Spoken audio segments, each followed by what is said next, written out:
Hi. So I'm Dan Kolkowitz. I am working with QLC Chain. I was introduced to them through Cryptic Labs. So Cryptic Labs, if you look, I'm one of their listed advisors.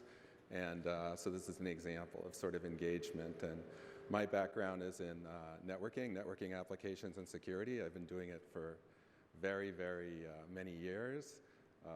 And a lot of the sort of, I think, historical stuff that was discussed in terms of change of trust through cryptography are really my specialty, and how you actually build sort of secure networks and secure applications. I've actually started a bunch of companies around that, and applying this now using the blockchain is exceptionally exciting because it solves some problems which I think have been pervasive and have kind of nagged the networking and security industry for a long time. So how do I advance this thing?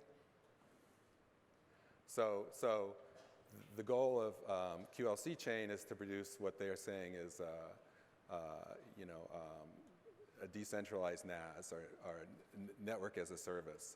And network as a service, as it's being called in the industry, is basically sort of, it's almost nebulous, where it's the same components that actually exist in traditional networking environments and networking companies, but then done virtualized. So you could say to a certain extent that network as a service at this point in time is this virtualization of networking.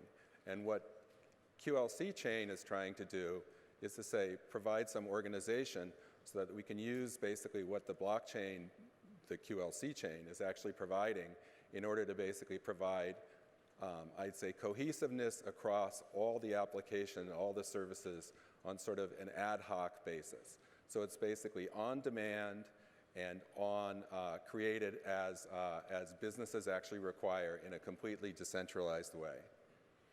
So this is an example of what they talk about in terms of, say, decentralized networks, where I think if you looked at this, you would say that it's just peer-to-peer networking, and that's probably true. But at the same time, what you could say is that there's combinations of things that you want to offer, which are both peer-to-peer in kind of the classic sense of, say, somebody just doing a chat or an exchange with another person. But the other thing is people actually hosting services that are defined in an immediate ad hoc way, and at the same time, they're provisioned according to what the business demands of the services actually require. So that's, if anybody has any questions, that's fine. So what the requirements of decentralized NaaS security are basically, it's got to be carrier independent because there's no infrastructure you can actually rely on in terms of the security operations or the security requirements. That it has to provide what people have referred to in the past as AAA. So it's authentication, authorization, and then it's either accounting or access control, depending on which way you want to take the final A. And basically, it's on-demand basis. There's no permanent stuff. You just got to say, okay, when you need it, you need it. It's available. You can tear it down. Obviously, the businesses sort of differ in terms of how they actually deal with that and what the requirements are. So the components that basically QLC Chain is providing break down into these three categories that we say the multi-dimension block lattice, provisioning and management, meaning that when people want to do stuff, they can do it, it can get deployed, it takes care of it, and then in that context, that what the chain and the system is actually providing is the AAA, authentication, authorization, and access control. So this is an example. This is sort of a very, very high-level view of kind of what the block lattice looks like, and essentially what it breaks down to is it breaks down to domains, where domains are essentially services and accounts. That when you have an account, it basically, when you have services, then you can have accounts that are allowed to actually access that service. And as you do transferring through the blockchain, through the QLC chain, you get people essentially enabled to access services through having tokens, or basically we're going to call them tickets for those accounts.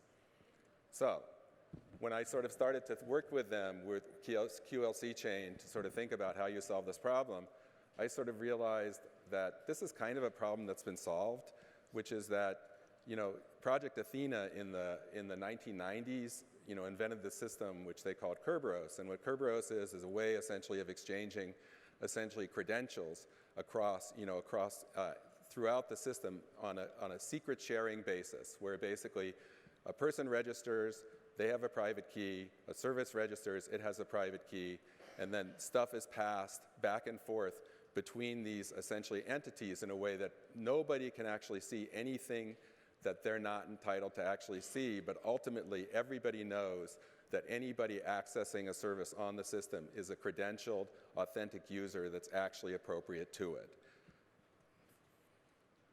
So this is the example of kind of what a transaction for a Kerberos transaction looks like. And what it is that there's a ticket granting system, the ticket granting center, and it issues out to both servers and to agents, to clients, tickets. And then when somebody wants to access a service, what they're essentially doing is they're providing a ticket which has been given to them that has the appropriate encrypted credentials, which they can't see, but which has been done given to them knowing that it's actually, they're entitled to it and encrypted appropriately for the access service. And it's a very, very clever, interesting way to actually share secrets. So the opportunity here is to say, instead of using a ticket granting service, what we use is we use the blockchain. So essentially when a user and services are provisioned, that inside their sort of inside records which contain smart contracts in the blockchain are the tickets that the user can actually get when they log in and they're actually at a point at which they want to access a service. So the dimension, the QLC blockchain, the use is to say that all of these services and all of these organizations apply to essentially users as agents who actually come in and use the network, and organizations which are essentially sort of separate branches or separate segments of the blockchain. So a service becomes its own part of the blockchain in the multidimensional lattice, and the users essentially have accounts which they can then have tokens and access those services through essentially using them in the same way that tokens are generally passed across to users inside a blockchain. So the analogy or the technology is essentially direct, which is that in Kerberos they talk of realms, that a realm is essentially a complete authenticated domain.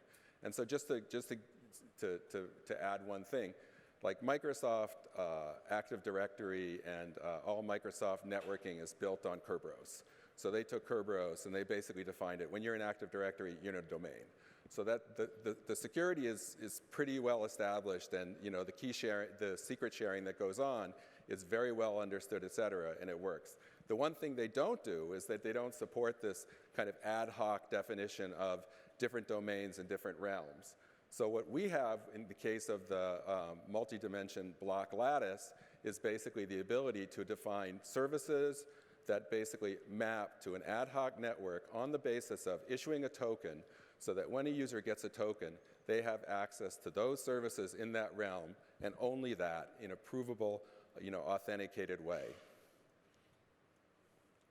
So if you're a service, meaning that it's just something like, say, a networking service, a router, or whatever, that has its own set of tickets that have to be accessed and purchased by the user. So a service essentially is defined as sort of its own little domain, its own dimension in the realm. So when somebody accesses the service, unless they have an accurate ticket that's actually passed across, they can't do it. It just has to be provably decrypted. Each one of these tickets has unique information to prevent the obvious things like replay, hacking, all this kind of stuff. The normal stuff that applies to security. All data is encrypted across a secure communication that's defined in through one of these tickets and access to the service. And so all of these tickets, essentially, insofar as they can actually be read, they're completely unique and they're self-validating. You know that it really is a person who's entitled to this service. In this case, they've actually paid for it through use of a token when they access the service. The same thing, a node is every client, is decrypting essentially the information that's received through the blockchain that's been encrypted when it's been put in the blockchain for them. So nobody can actually ever access those credentials and use them unless they actually know the private key of the user. I mean, that's kind of true for most security, all security. That if you steal somebody's private keys, then you can decrypt the stuff that's actually coming across. But that's the strength of it, which is that if the private keys are actually protected, and of course that's an important thing, then the overall security of the system is pretty much concrete to the level of what the security of the encryption technology that's actually being used. So the QLC chain is handling all of these parts in order to actually provide these secure applications, this secure environment. It's essentially deployable components for network as a service. It's providing the security and privacy. It has accounts. That accounts are on an organization basis. That, insofar as somebody wants an ad hoc network or it's network as a service, they're deploying it. Then it's accounts within that and nothing else. The access control is being done largely by the security, but it's also, of course, by the systems. And the dynamic use of the blockchain is that the blockchain is the fundamental data structure that handles this problem of key distribution and identity distribution. That in the past, when you're talking about doing things like building authentication servers, you have to essentially worry about a central service that all the traffic has to go through and be authorized to. In this particular case, it's completely decentralized. It's supported by the blockchain, and it's being documented by the blockchain. And I think it's a brand new paradigm for security. I mean, it really could change how essentially people authenticate across the entire internet on these local domain basis. So this was what Susan talked about, which is that the application's been deployed. As it currently stands, it exists. It's using the blockchain. It's not yet being done in terms of the multidimensional stuff, and it's not Kerberized to the level of essentially saying that we've been described in terms of the overall, this new security technology. I forget anything else? So that's what I kind of said. The alpha version, it's been deployed, and that July 30th, there's more functionality that's available and available for testing. Okay, thank you.